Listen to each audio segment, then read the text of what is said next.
On the super review, let's take a look at the Status Audio IEM-2X.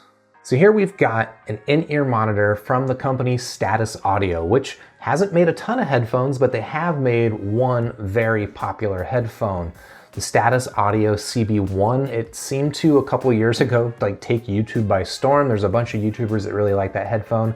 And I personally haven't heard it, but when I saw that they are making an in-ear monitor, I got a little bit more interested, and especially so because on their website for this headphone, Status flat out says this might not have enough bass for some people, that this headphone is tuned for audiophiles to have a flatter sound signature. And I'm like, most people don't claim that, especially a company that's kind of known for making an on-ear headphone for everybody. I'm interested to see, is the Status IEM-2X actually an audiophile friendly headphone? It's got the configuration of one. It's got two drivers, including one dynamic driver and one balanced armature driver.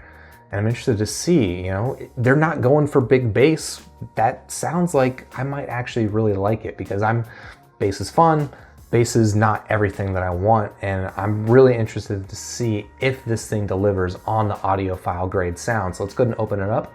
We'll find out what we get inside the box, and then I'll give it a listening test and run it against my usual reference library of music and let you know how is the IEM-2X. All right, here we got the Status Audio IEM-2X, and straight up, this thing is covered in plastic. I'm gonna cut this off because you can't see anything right now.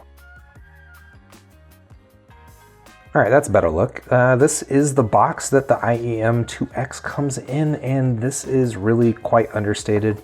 In fact, I think this is a pretty handsome looking box, but there is not much information around here. Let's see on the back, literally no information. On this side, literally no information. Some CE warnings and some recycling information, nothing there. Ooh, here we do know the model number as well as the color. I've got the gunmetal color here. But other than that, I think we're just gonna have to crack it open and see what's inside.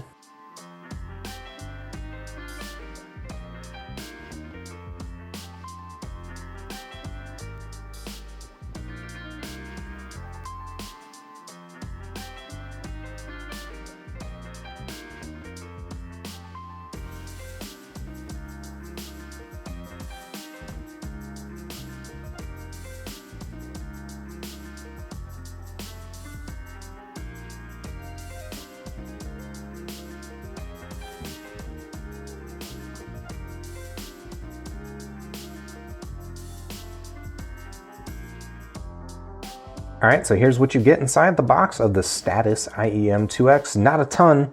Worth calling out, this is a $50 headphone, so it's not super cheap, but it's also not super expensive. I'd have to say, as far as other $50 headphones go, this is a little bit light on accessories, but I'm frankly not that concerned about it. You do get some paperwork, and in fact, this is minimal paperwork. Look at that, that's it. You do get an interesting little carrying case. This is super simple. This is not going to offer a ton of protection, but it will at least hold your headphones in one piece or in one place. And it's got this kind of nice auto snap together lid on it, which makes it a nice projectile if that's something you need in your life. You do get 3 sets of ear tips. You get the mediums pre-installed, you get larges, and you get smalls. And worth calling out that these are some of the gummiest ear tips I've seen on any headphones so far. What that necessarily means, I guess I don't know exactly what that's going to mean for your sound or anything like that, but this gummy texture, I have a feeling, is going to give me a really, really nice seal. Now, it might also end up picking up a lot of lint, but it could also give me really good seal. And then we get to the headphone itself, which is pre-installed in the cable. In fact, the cable is not removable. In this price range, $50 IEMs, there are a lot that have removable cables, and the Status is not one of them. That said, some of my favorite headphones don't have removable cables, so for me, it's not a big deal. This cable right here, it seems pretty fine. It's, it's rubberized from the Y split up. It has got an inline remote, which is something I don't necessarily need. And then down here below the Y split is actually covered in a braided fabric, which is a nice touch.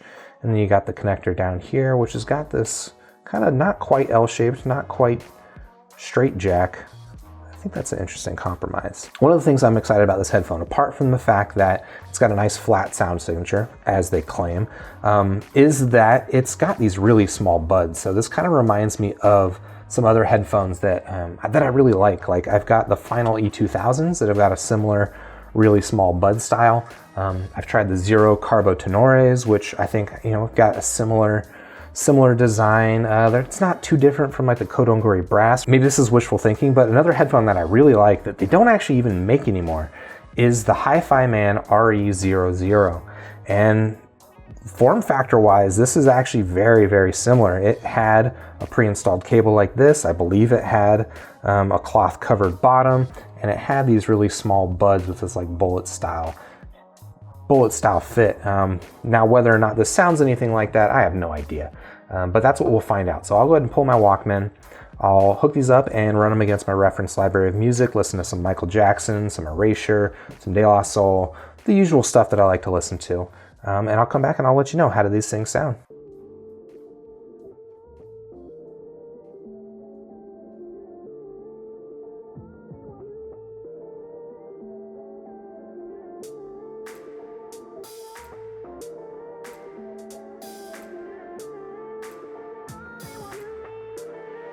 All right, I've been listening to the Status IEM-2Xs for a bit now.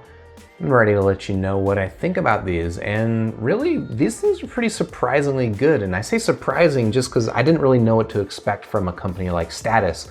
I'd heard of them before, but I didn't have any experience with them. And these things, yeah, they're pretty good. We'll talk about the physical attributes of this headphone, starting with the bud design, which is a design actually I really like. I've got a couple other earphones like this, including the Contender brass and the Final E2000s. And I really like this style of earphone. It's just like a really small bullet style earbud that plugs into your ear, and it's super small. It's comfortable, it's unobtrusive, it doesn't stand out visually. It's just a really good design, and I love the shells. They're metal, they're small. There's a lot going for them. One thing that they don't have going for them, however, is that there's surprisingly no left-right indicator on these things at all. Like, I checked really carefully to try and find left-right indicators, and I couldn't find one. Now, I was able to tell which headphone was left and which was right, depending on, using music to figure it out. And so if you're trying to figure it out for yourself, just FYI, the remote is on the left side and the right side doesn't have a remote. One thing that's nice about this style too is that it's actually really good for wearing either over ear or hanging down, depending on your personal preferences, right? If you want them hanging down like this, perfectly small, perfectly comfortable like that, but then you can also wear it over your ear, wrapped around like that. And I actually personally prefer this method of wearing it for two reasons. Reason number one is that it feels a little bit more secure, right? If I pull on the cable, it's got to kind of tug on my ear, and it makes it feel a little bit more secure. And then the other thing is that, at least for the shape of my ear, wearing them over ear just kind of angles them into my ear canal a little bit better so that the sound comes through a little bit nicer. Now, this cable it's not the best cable in the world, and it is pre-installed and it's not removable. So you're gonna be stuck with this cable. That said, if you're gonna be stuck with a cable, you can definitely be stuck with much worse cables. So this has got a rubberized top and then a cloth covered bottom. And the good news is that it doesn't like hold its shape or anything like that. It doesn't kink. And generally, like it doesn't get tangled up. So I don't know, maybe I shouldn't be so harsh on it. It's a pretty good cable. It's not my favorite cable for an in-ear monitor. I think the cable on something like the Contender brass is a little bit nicer, but it's not a bad cable. One other physical attribute that's also worth calling out is the ear tips, which in my experience are pretty good tips. They give me a nice seal. But what's interesting about these is that they are surprisingly thin and a little bit grippy, which that's good in a lot of ways because it's going to give you a good seal. The odd thing about it, however, is that I found that very frequently when I take these things out of my ears, because these things are so grippy and because the rubber is so thin, it actually turns the ear tip inside out very, very frequently. I don't know, is that a problem? It's weird.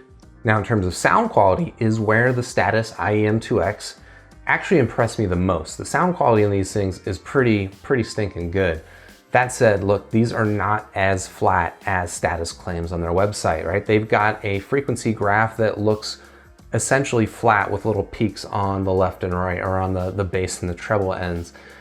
And maybe in terms of perception, that's fairly accurate, but in terms of sound, look, I've heard flat sounding headphones, and these are not flat.